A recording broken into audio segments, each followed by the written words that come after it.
Hi, everyone. Andrew McDonald, and thanks for joining again today for part five of seven. So a couple more to go in my story of conversion, and just picking up from the previous talks. If you remember, made this went through a very difficult period in time in my career, and made that decision to really turn myself and direct myself towards the Lord, and as I call it, coming home. Uh, but then I had to determine what did that really mean, and that's where I really began to embrace prayer more and more in my life. It had always been part of my life, but I really started to carve out more and more time for prayer, and that has just continues to grow. Um, uh, and then what prayer did for me, and drawing myself closer to the Lord, was really trying to determine, I figuring out what was really missing. I was certainly heading in the right direction, but there was still something very, very missing.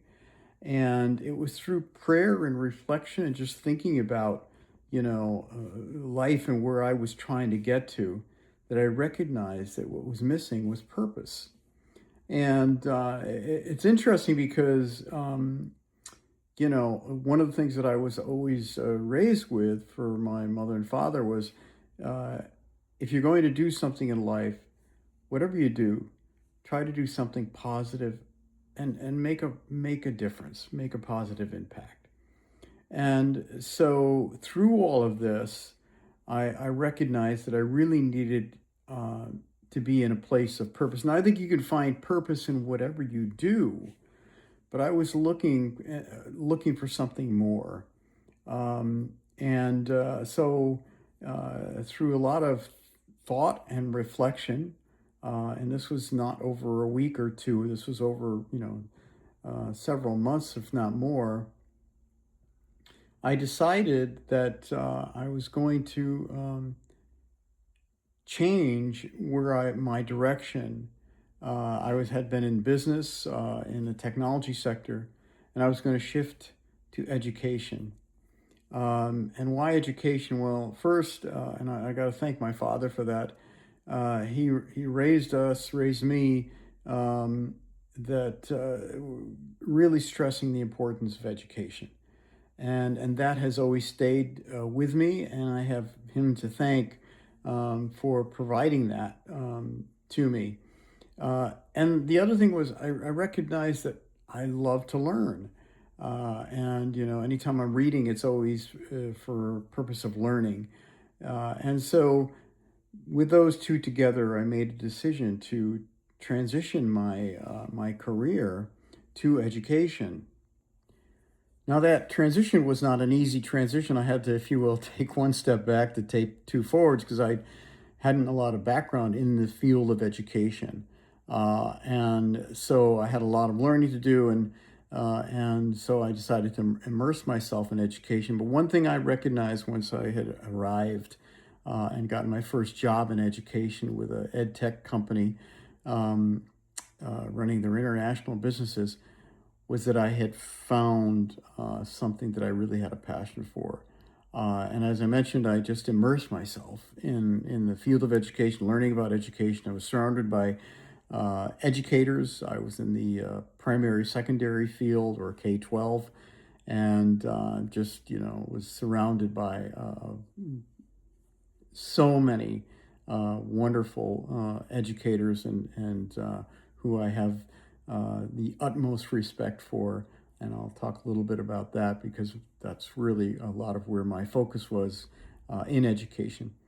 And so I shifted my career and or transitioned to education, and then ultimately worked for an ed tech company, literacy improvement company, and then shifted to nonprofit for a leader in education, international education, and all of these were building blocks to more and more. And I just got deeper and deeper into the field of education and just fell in love with it, and eventually achieved my doctorate in education.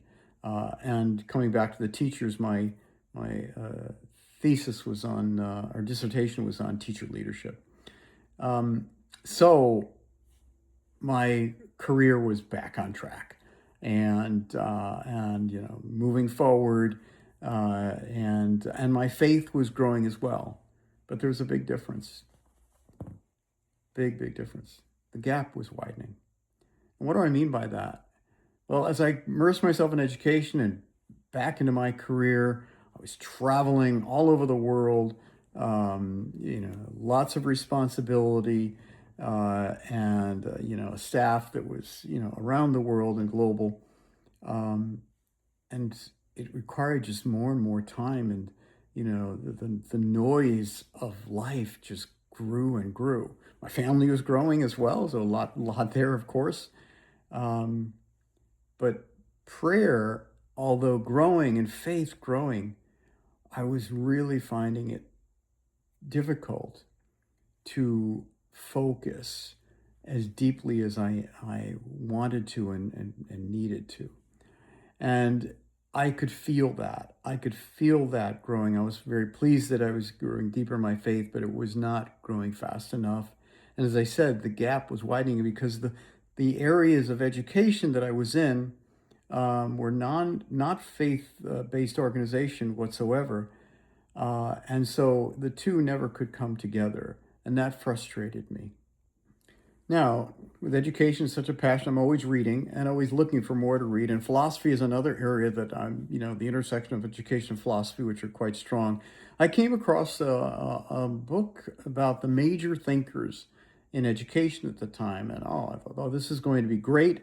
It's going to be a broad perspective. I looked at it. I saw all the names that I was very familiar with, Socrates, Aristotle, Plato, of course, but Dewey, Rousseau, and so many others. And I thought, I was really looking forward to it. So when I went to sit down and read the book, I purchased it, and I started reading through it.